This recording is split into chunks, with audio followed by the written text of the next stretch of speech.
Hey Waffle Gang, I do hope you're well. My name is Mark and today we're checking out some more Reddit stories, and if you do love a Reddit story, why not consider hitting that like, subscribe, maybe that notification bell too, and let's crack on with today's first story.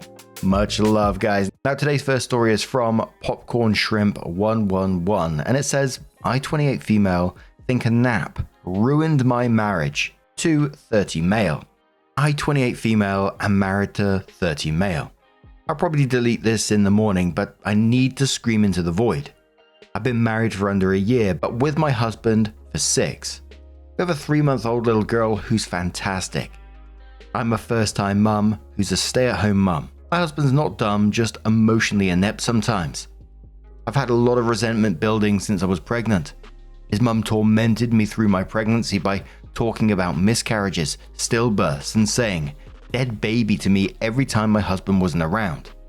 She denied he sympathized with me, but nothing was truly ever done. Since I gave birth, my husband's just been clueless. When I was there recovering, he would go home and sleep and leave me all alone because the couch was uncomfortable.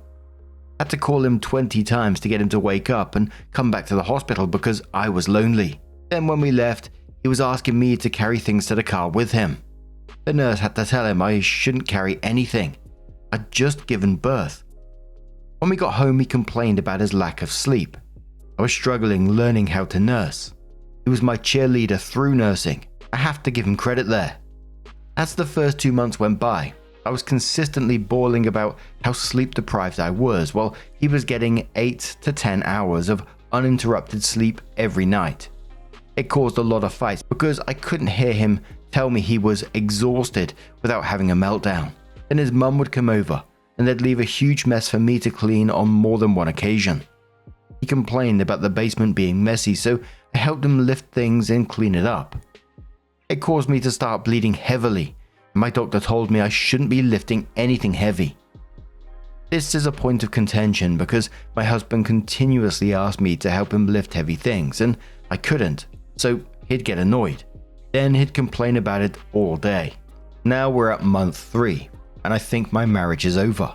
We've been distant ever since baby arrived, and I haven't wanted to have sex or be affectionate. Husband has been asking if I'm alright a lot, and I say I'm fine. I don't know what else to say. But I feel miserable and tense up every time he walks in the same room as me. Today he was on my case about walking our dog. I'm so exhausted from exclusively breastfeeding. I don't have the energy to walk her. I'd been up since 2:30 a.m. with my baby, and I just couldn't handle anything else on my plate. So he whined and moaned about doing it, but promised me I could nap. I snapped and reminded him that I haven't slept a full 8 hours in months. He got pissy and stormed off. He avoided me the entire day and locked himself in his office.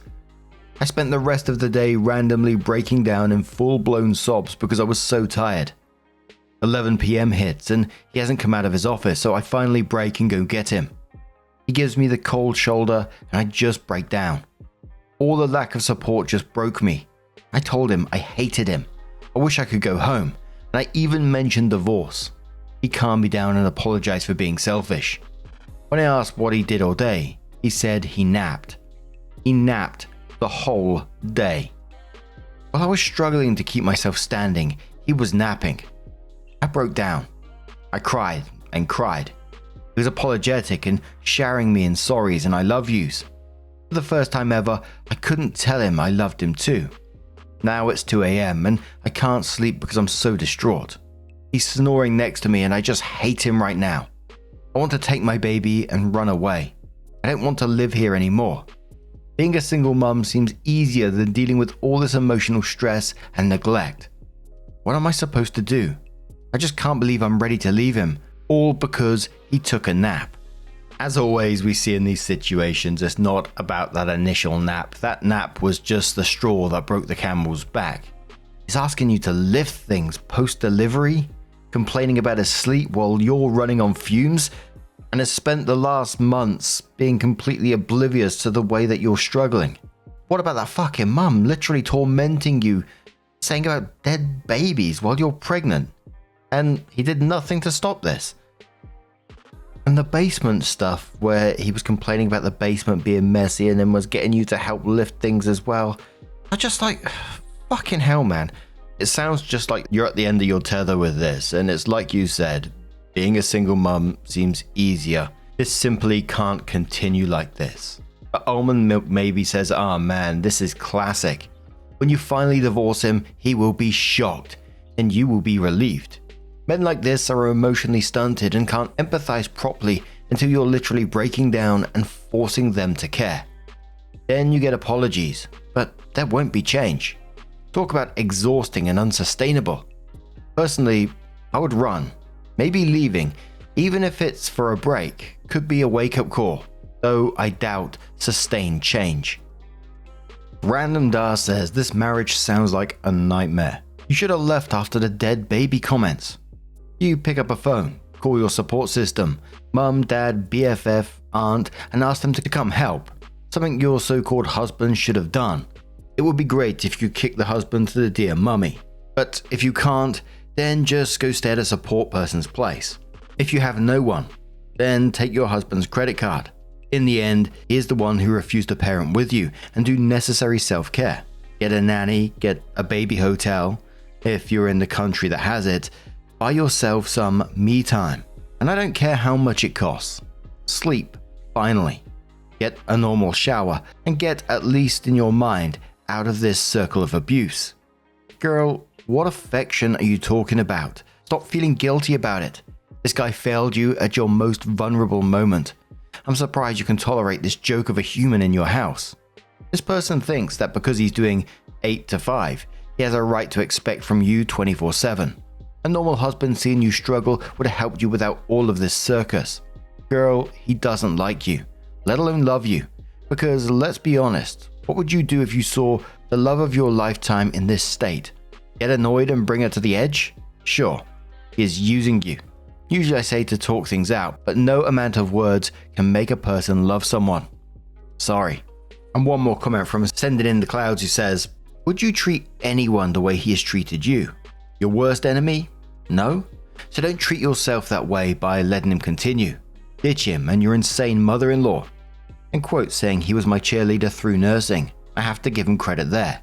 And it says, "Notice how the only thing he's been encouraging and enthusiastic about is something that means he never has to lift a finger to feed baby. He knows you're exhausted and in pain. He just doesn't fucking care about you or the baby.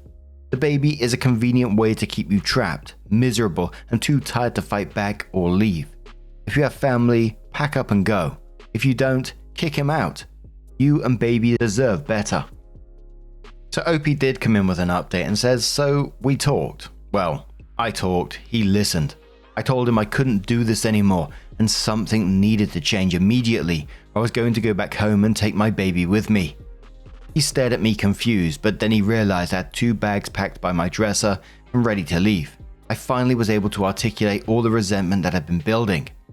His mum's cruel and careless behavior, feeling abandoned at the hospital and now at home. How it feels that everything falls on me so he can bring a paycheck home. I realized after saying all this I hadn't really told him how I was feeling, but just continued to bottle it up. He was defensive at first, and I gave him one warning that if this conversation was filled with excuses, I'm walking out. So he stopped and truly listened. He was genuinely remorseful. He only said sorry once at the end, and he meant it. Then he started asking me what I needed him to do. We made a plan, and I finally feel like I can breathe a little easier. He has dog walks handled indefinitely. Mother-in-law is banned from the house and to have no contact with me or my baby. Once husband's off work, I'm off duty for the day.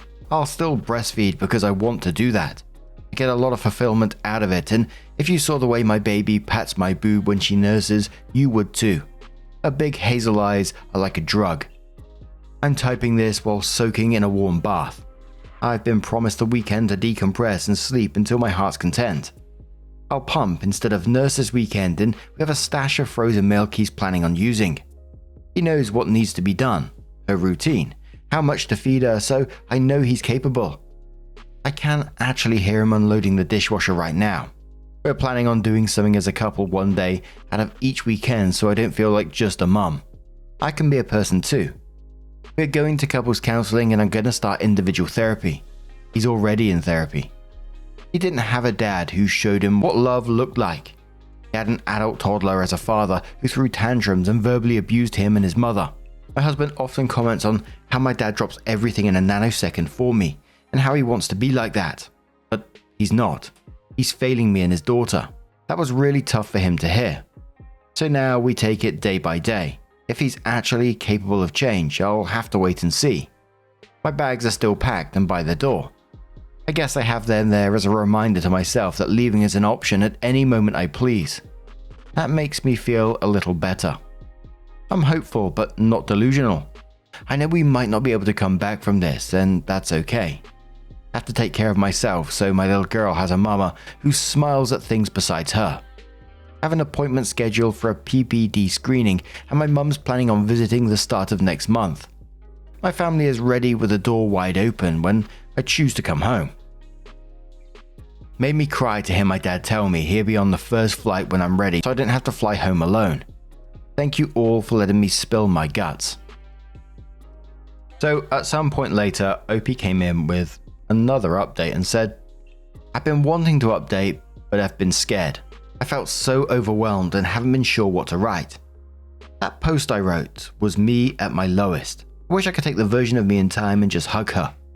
I was broken down and I needed anyone to be real with me. His comments felt like a slap in the face and way too much to handle all at once, so I needed time to read through and digest it all. Thank you everyone. I was diagnosed with postpartum depression and anxiety shortly after I made my post. To the people who pushed me to talk to my doctor, thank you. My life has improved tenfold after getting proper treatment. I feel like in normal updates people dive into their lives and the details of what's happened. I don't want to do that. I want to say something that's more important than me and my life. To the new mums and their loved ones, if you or anyone you know has just had a baby, check in on them. If you've just had a baby, make sure you have someone who's tuned into you. Although you have brought new life into the world and it should be joyous, you're allowed to feel whatever you feel. Please, even if you feel fine, prioritize your mental health and well-being because your baby depends on you to be healthy so they can be healthy. What you are going through is valid and important and you need someone to look out for you. While you look out for baby, someone needs to look out for you with the same love and care. As for me, my life has turned around. Taking care of myself was what I needed. I know people told me to leave my husband and how horrible he is. Like every other excuse post. You don't understand because you're not living it. I'm happy, safe and healthy. But most importantly, my daughter is thriving. It took a lot of work and will continue to take a lot more. I love my husband and he's shown through time that he can be reliable and hasn't faltered. I really thought he would fail and was expecting it most days, but he hasn't. He actually turned it around and that feels better than winning the lottery. I guess people can change when they really want to, can't they? I could go on, but things are better. My daughter's happy and healthy. She's feisty like me and nothing's gonna stop her. She loves her daddy as much as I do, sometimes more, and now with a clear head I can see things are okay because we have and continue to learn how to communicate with one another. If I could pass anything on, check on your loved ones. Sometimes they don't even know how hard they're struggling until you pull the wool from over their eyes. Thank you to everyone. Posting was the push I needed to get help. On the back of this, someone said to OP, has the husband apologized? OP says yes, he has. He continues to and has acknowledged how his selfishness came at my expense in the most vulnerable time of my life. It's shame that follows him and he asks randomly if I really do forgive him. It's uncomfortable to see how awful he feels about what happened because all I want to say is it's okay. But we both know it's not and never will be. So it's icky knowing he's gonna live with that, but I also know it's for the best. Someone says you're letting yourself down by staying. As someone else down the thread said, your rose-colored glasses must be glued to your face. Opie says maybe, but I really don't think so. It's easy to judge and I'm not too interested if people support my choices. I really only posted this in hopes that if anyone else is struggling with PPD or PPA, this could be the push to seek help. Another commenter says, I survived an abusive husband. Hopefully you can too.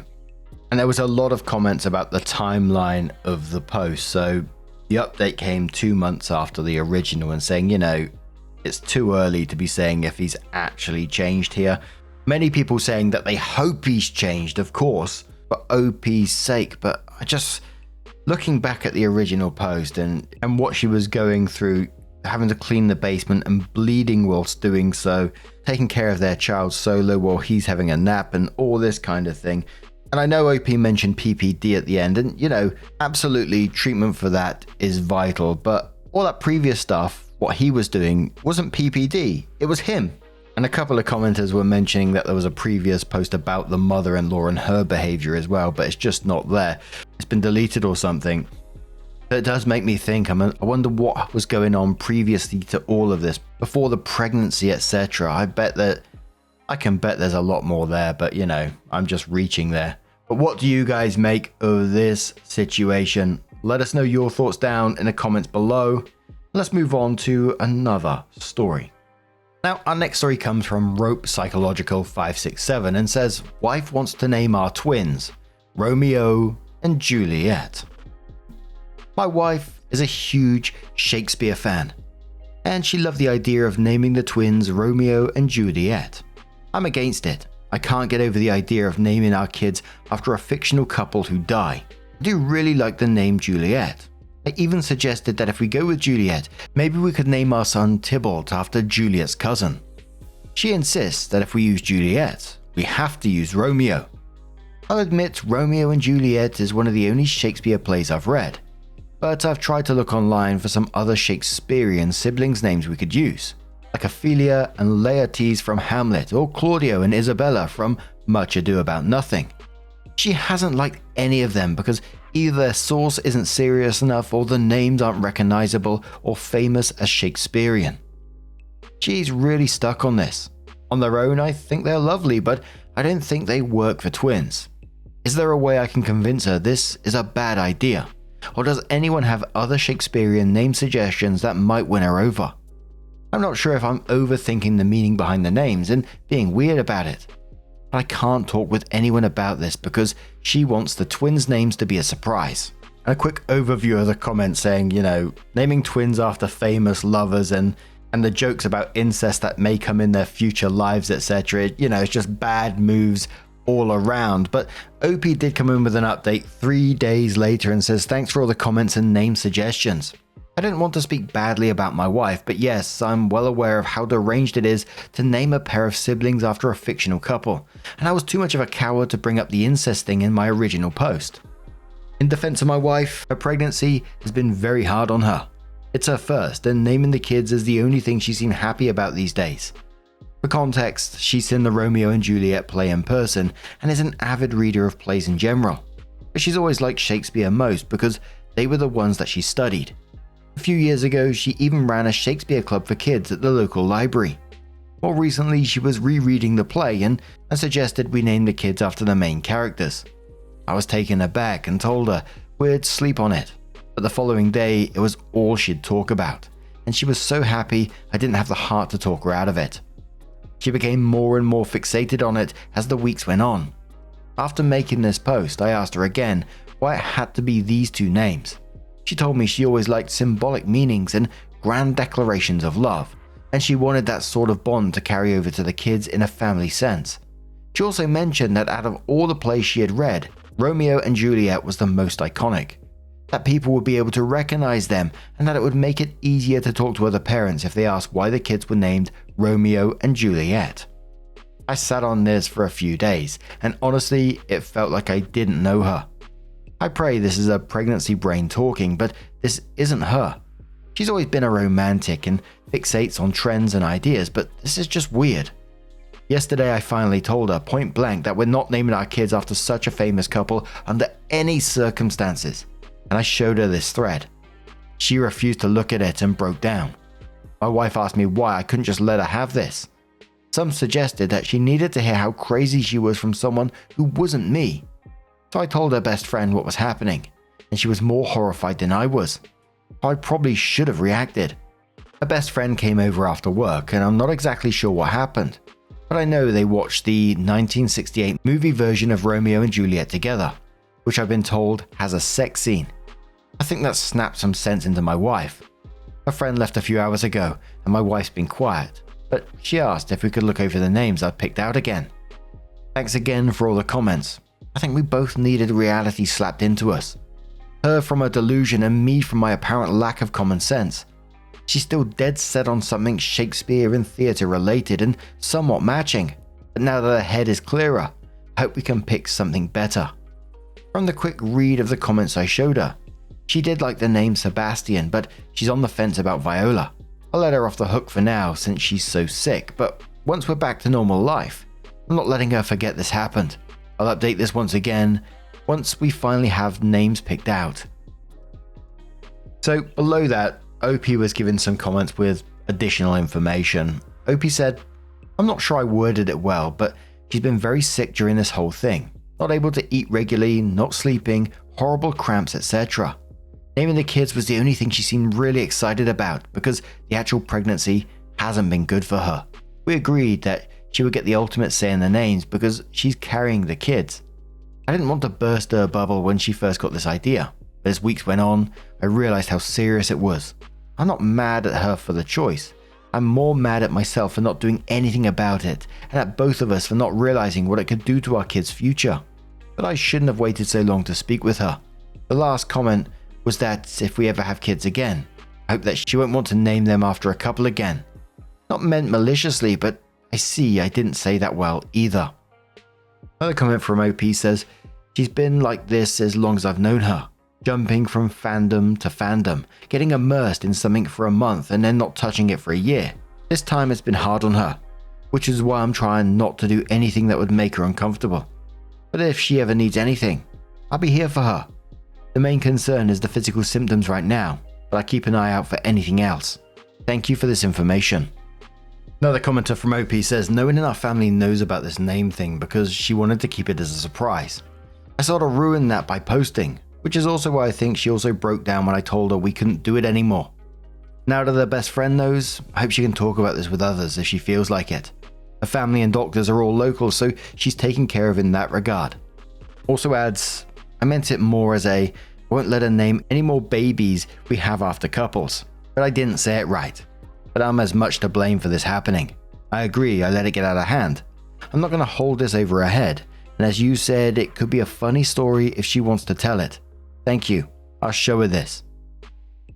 Then somebody suggested Sebastian and Juliet, and OP says one thing she really wants is for the names to be a set or related in some way. Example, siblings, family, two authors, etc. So I hadn't thought of the pair, but they do look nice written out. Thank you. Then it was around 3 months later that OP came in with another update and said I wanted to write a quick and final update, as it's been a few months and everything has calmed down. My wife had the babies last month. They are both healthy and we're both exhausted. The names we ultimately chose are Sebastian Jacob and Juliet Elizabeth, inspired by Sebastian from Twelfth Night and Juliet from Romeo and Juliet, as well as Jacob and Elizabeth from the Jacobean and Elizabethan eras of theatre when Shakespeare wrote. A big thank you to the person who suggested that. My wife loved it. We had the twins at home for a few weeks before we named them. My wife was finally able to see them as our children, rather than extensions of herself to advertise her hobbies, hence the separate but still Shakespeare-themed names, which hopefully won't be too obvious. My wife's best friend will be their godmother, as a thank you for her support and reality checks throughout everything. And finally, a big thank you to everyone here for your name suggestions and advice. It helped more than you'll know.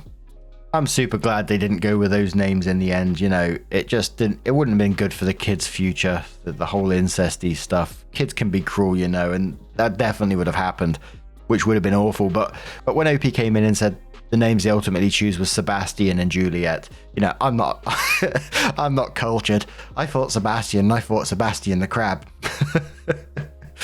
And I was just like, hell yeah, I love Sebastian, he's so sassy. But now, what do you guys make of this situation? Let us know your thoughts down in the comments below. Now, just a huge thank you for being here today, getting involved in the stories, your love, your support, your time. It always means the absolute world to me, so thank you so much for being here, and hopefully I'm going to see you in the next one. Take care, and much love.